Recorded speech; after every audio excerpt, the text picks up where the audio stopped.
let's go to this Bob Arum article here, and there's a lot to discuss here, guys.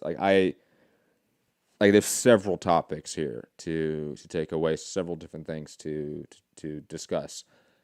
Obviously, check it out, Lance Pugmire on the Athletic, worth reading. I definitely implore everyone to check it out and to read it in its entirety. To be honest, first off, though, let's talk about the aspect before we get to the whole Crawford South Africa aspect. A huge part of this is him basically Bob Arum discussing and talking about the fact that ticket sales and overall attendance in U.S. events for his company have been down lately. That, Vajdik Beterbiev sold 3,000 tickets, in Philly, and routinely just making or losing, I should say, money time and time again at the gate. And the aspect of going overseas, putting fights where they naturally belong. I'm just curious, why is it so long now that promoters or even Bob Arum is catching on to this idea that Vajdik Beterbiev putting it in Philadelphia makes just no sense from a ticket drawing perspective. Now we're going to get into the whole South Africa and sports washing and just taking pure site fee money, a la the Ramirez Postal fight, which doesn't belong in China, but they're putting it overseas. That's a different aspect of this discussion.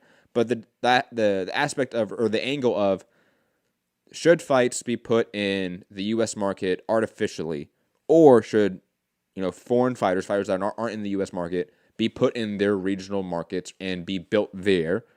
I feel like this is a obvious statement. I don't understand why Bob Arum is just now at 89 years old or however old he is, now realizing this. Gary, are you surprised in a way that promoters, and obviously we see it in a way with Eddie Hearn, even, for example, putting a bunch of UK names we're going to talk about, Liam Smith, Josh Kelly, and others in Arizona. There still seems to be this forced nature of putting international boxing stars in the U.S. market. Maybe they don't belong, or maybe not belong is the right term. I feel like that's a real exclusatory term, but just where they're not going to thrive, they're not going to be successful in. Another one, Naoya Inoue, for example, forcing him in the U.S. market going forward. Is that the right move when naturally he should be fighting in Japan? Yeah, guys like Inoue, stars like that, you can put them in Japan and they'll sell in their natural market. Mm. That makes perfect sense. I don't know why they don't do that. And it was good because I liked waking up and having boxing on, so keep doing it. I like that. But the fight, they were talking about the Vajdik Beterbiev fight in the piece. There's no natural market for that fight.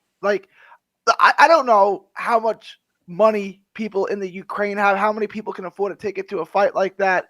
I don't know if you can sell it there. If you put that fight in Japan, it's not going to sell, and it didn't sell here. So that fight just doesn't have a big natural market anywhere. I mean, Philly made no sense.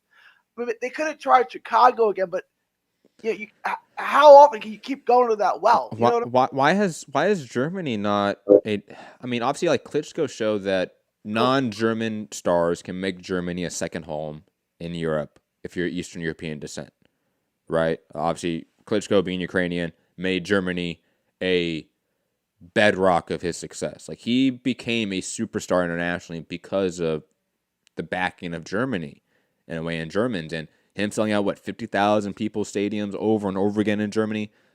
I mean, I've talked about this before. Why isn't Usyk being thrown in Hamburg or something like that? Why isn't he being put in these markets that have been proven to be successful for even non-German stars, but at least they're Eastern European stars?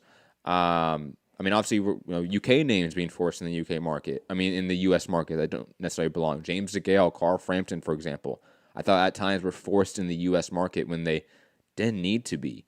And I just feel like this is an issue that is so obvious that I don't understand why. Again, it's just now seemingly taking promoters to get to this point where oh, maybe we shouldn't do this. And I just don't understand it. I don't understand the disconnect here from promoters.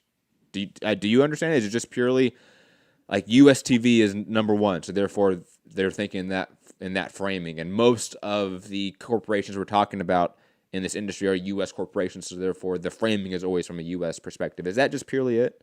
I think they're stuck in their routine, right? Like I think they don't want to upset the apple cart, kind of, so to speak. Like Yeah. they've done it for this way their whole career. Mm-hmm.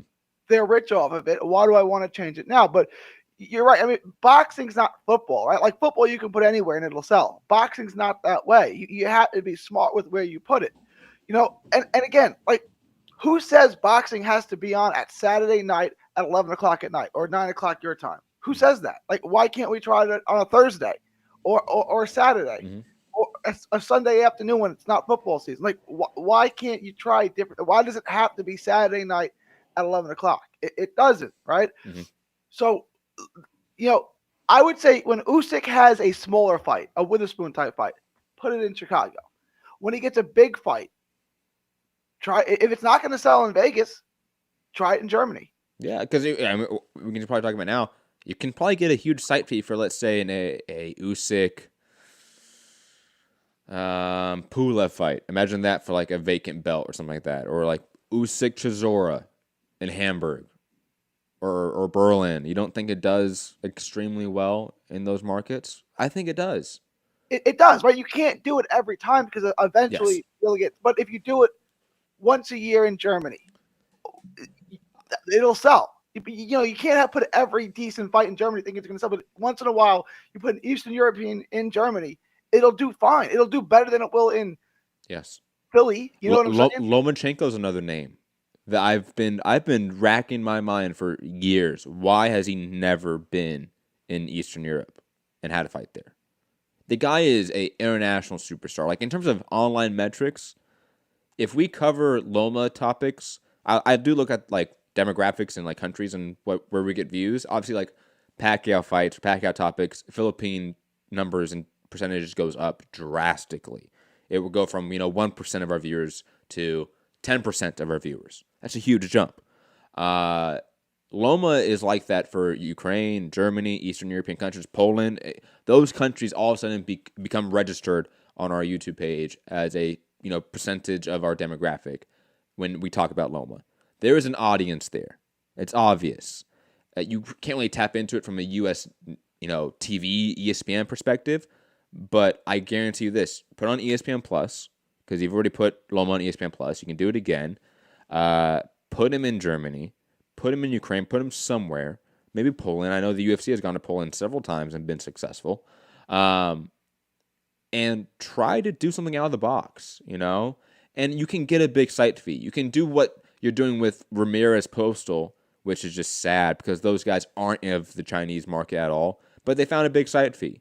That's forcing a fight in a different market, similar to like forcing Vajic Beterbiev in Philly. I think forcing Ramirez Postal in China is ridiculous. It makes no sense. Like, if that was, let's say, I think Postal is Ukrainian, I want to say. Again, put in Eastern Europe or obviously put it in LA because it's Ramirez. Build up a guy in his more natural market. It just makes obvious sense.